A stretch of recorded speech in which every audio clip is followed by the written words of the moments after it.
Sa Pilipinas, Cagayan Provincial Jail. Nandun po si kapatid na Eddie Toriado. Go ahead, Cagayan. Salamat po sa Diyos, kapatid na Eli at kapatid na Daniel. Ang magtatanong po dito, kapatid na Eli, ay si Ronald Dumapal. Katoliko po, 48 years old po. Magandang gabi po, Brother Eli. Tanong ko lang po, kung ang isang tao na humingi na ng kapatawaran sa kanyang mga kasalanan at nagpabautismo na at pagkatapos nagkasala ulit, hindi na ba siya papatawarin ng Diyos Ama? At ang pangalawa, sige po. ano po yung bautismo para mapatawad ang ating mga kasalanan? Hindi ba tayo patawarin ng Diyos Ama sa ating mga kasalanan kung hindi tayo magpabautismo? Una-una kapatid, yung bautismo kasi, yun po'y paglilinis ng kasalanan. Paghuhugas ng kasalanan. Kaya, yun ay paglulubog sa tubig. Yung tubig na paglulubugan, hindi basta tubig, kundi tubig kung saan mayroong kalakip na kapangyarihan ng salita ng Diyos. Sa 5:26 ng Efeso, ganito po ang nakasulat. Upang kanyang pakabanalin ito na nilinis sa pamamagitan ng paghuhugas ng tubig na may salita. Hindi po basta tubig lang yon. Kalakip po dun yung salita ng Diyos. Yung kapangyarihan ng salita ng Diyos, lalakip dun sa tubig para yung tubig ay magkaroon ng kapangyarihan o power na makapaglinis ng kasalanan ng tao. 22:16 ng Gawa. At ngayon, bakit ka tumitigil? Magtindig ka at ikaw ay magbautismo at hugasan mo ang iyong mga kasalanan na tumatawag sa kanyang pangalan. Ayon. Yung tanong mo kapatid, hindi ba mapapatawad ng Diyos ang tao na walang bautismo? Mapapatawad kapatid. Kahit walang bautismo, mapapatawad ng Diyos ang tao. Kaya niyang magawa yun.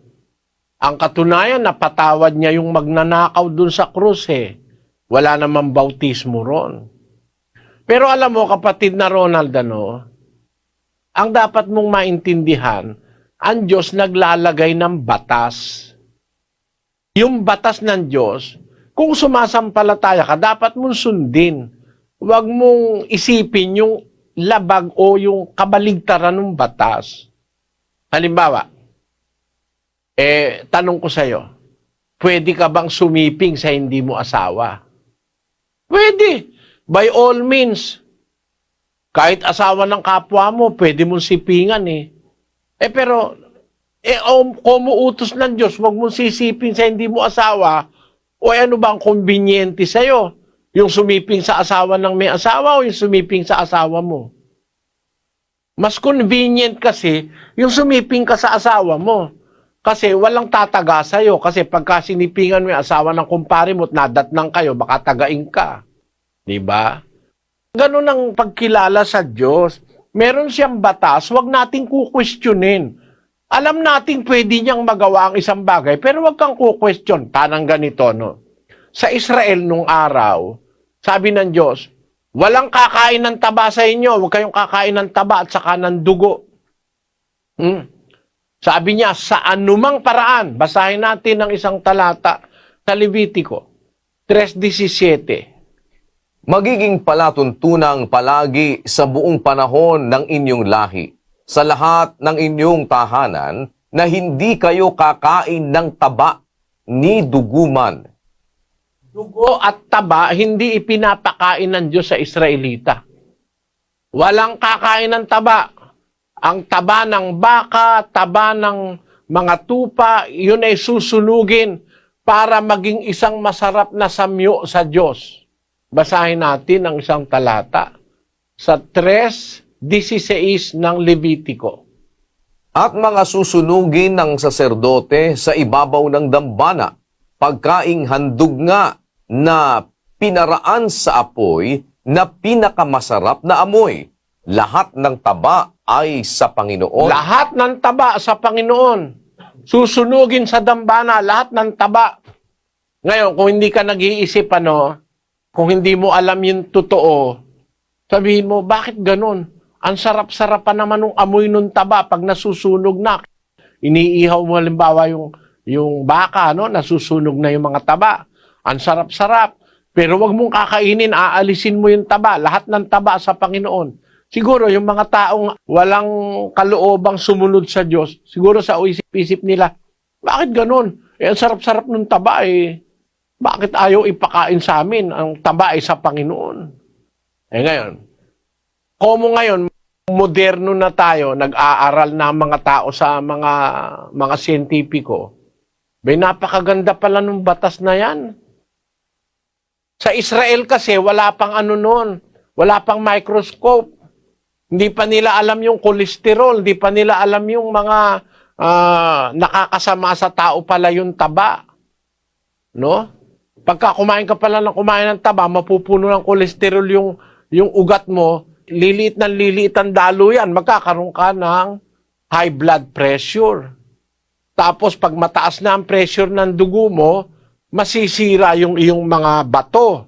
Kasi pagka may mataas na pressure ng dugo, nasisira yung mga ng bato, yung mga, ang tawag doon, mga nerves. Kaya ang bato masisira. Kaya ngayon maraming tao, sira ang bato. Nagpapadialysis. Nanggagaling po yan sa kakakain ng mga taba, sa high blood pressure, isa sa pinanggagalingan yan. Isa rin yung pinanggagalingan niya yung pagkain ng mga kung ano-anong may chemical. Yan. Nung pala sa panahong Israel, kung hindi man nila naiintindihan na kung may takot sila sa Diyos, hindi nila kinakain ng taba. Maganda pala yun sa tao, huwag kang kakain ng taba. Ngayon, naiintindihan na natin ba't sinabi ng Diyos sa Israel, huwag kayong kakain ng taba, lahat ng taba sa Panginoon. Kung iisipin mo lang, aanin ba ng Diyos yun? Kakainin ba ng Diyos yun? Hindi naman kakainin ng Diyos yung taba Kaya niya lang sinabing, lahat ng taba ay sa Panginoon para huwag kang kumain ng taba kung gumagalang ka sa Diyos. At pag hindi ka kumain ng taba, ikaw ang makikinabang kasi hindi ka magkakaroon ng sakit sa puso at saka sa cardiovascular system. Marami pong implikasyon ng pagkain ng taba sa tao. Nakakaano po yan, nakaka-cause ng mga degenerative diseases na mga matitinding sakit. Nakakasira pati ng atay. Ng kung ano-anong mga organs ng katawan. Kaya, naiintindihan natin ngayon yung sinabi sa Israelita, libo-libong taon na nakakaraan.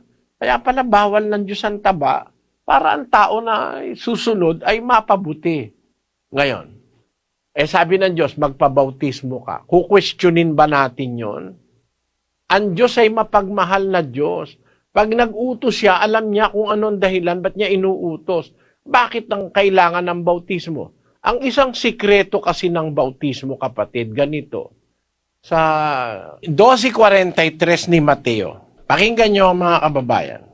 Datapwat ang karumal-dumal na espiritu, kung siya'y lumabas sa tao, ay lumalakad sa mga dakong walang tubig, na humahanap ng kapahingahan at hindi makasumpong. Nakita mo kapatid, yung espiritong masama pala pag lumabas sa tao, naghahanap ng dakong walang tubig. Bakit? Yung masamang espiritu takot sa tubig. Lalo na yung tubig na may salita ng Diyos. May kapangyarihan ng Diyos. Kaya ang mga nababautismuhan, lumalabas yung masasamang espiritu, kagaya ni Maria Magdalena. Basahin natin ang Lucas Kapitulo 8, versikulo 2. At ang ilang babae na pinagaling sa masasamang espiritu at sa mga sakit, si Maria, na tinatawag na Magdalena, na sa kanya'y 7 demonyo ang nagsilabas. Ayun. Kung asa ng tubig, kapatid, kung asa ng tubig, natatalo yung hangin Talo ng tubig yung hangin. Kaya pag dumating ang tubig, lalabas ang hangin. Subukan nyo, experiment nyo, scientifically. Kung saan makakarating ang tubig, lalabas ang hangin. That is a principle in science.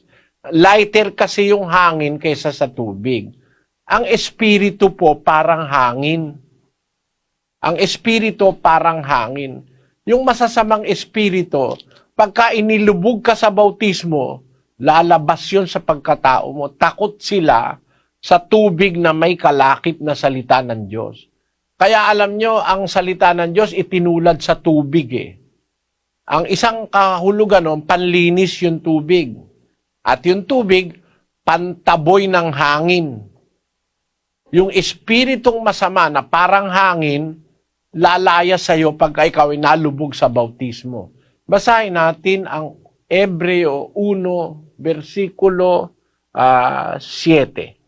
At sinasabi niya tungkol sa mga anghel, yaong ginagawang mga anghel niya ang mga hangin, at ang kaniyang mga ministro ay ningas ng apoy. Yung mga anghel, parang hangin yun eh. Espiritu kasi yun eh. Yung anghel, parang hangin sapagkat espiritu yon. Ang maikukumpara natin sa espiritu, sa alam natin, sa alam nating mga tao, ang mapapagkumparahan natin ng espiritu ay yung hangin. Yung hangin parang espiritu. Kaya, ang bautismo ay iniutos ng Panginoong Jesucristo para paalisin lahat ng masasamang espiritu sa pagkatao ng isang taong sumasampalataya. Tama yung sabi mo, kapatid eh.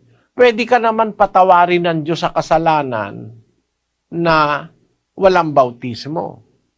Pero isang paraan kaya niya sinabi yun na magbautismo, yun ang paraan para palabasin ng masasamang espiritu. Karanasan ko yun eh. Nakita ko yung katuparan nun. Meron akong kilalang mga tao na merong masasamang espiritu sa pagkatao, pero pagkatapos ng bautismo, nawala. Yun lang kapatid na isa doon sa Halang Santa Maria, Bulacan eh. Yung tao na yon, isasaksak yung karayom sa kanyang braso, may sinulid. Yung karayom. Tapos huhugutin niya kasama sinulid. Tignan mo, wala naman sugat. Hindi siya nasasaktan. Kasi meron siyang masamang espiritu sa katawan. Nakakagawa siya ng parang magic. Meron pang isang babae doon sa Magalang, Pampanga, si kapatid na Karning. Ayan, ayan. Yan, yung babae na yan. 6 na lalaki may hawak, hindi mapigilan eh.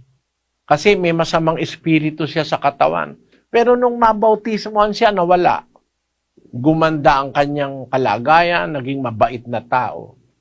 Kaya isa sa dahilan kung bakit binabautismuhan, para palayasin yung masasamang espiritu sa pagkatao ng isang tao, kapatid.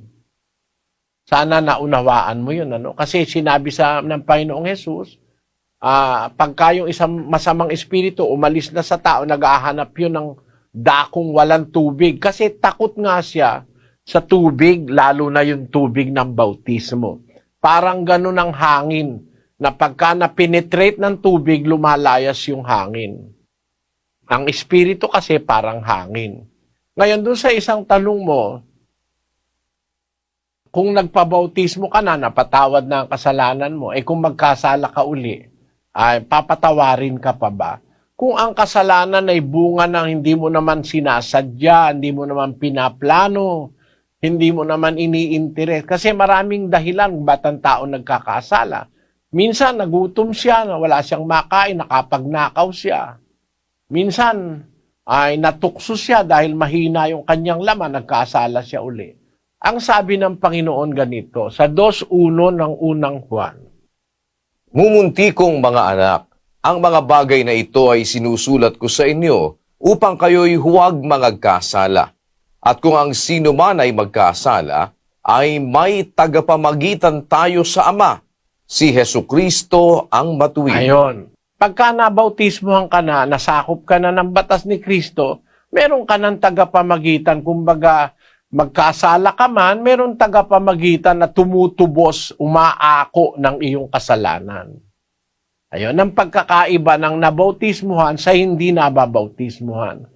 Pagka nabautismuhan ka na, nasasakop ka na ng pagtubos ni Kristo. Magkasala ka man uli nang hindi mo naman sinasadya, mga natukso ka, dala ng kahinaan ng laman mo, napapatawad pa yun ng Diyos. Naunawaan mo sana, kapatid na Ronald. Salamat po.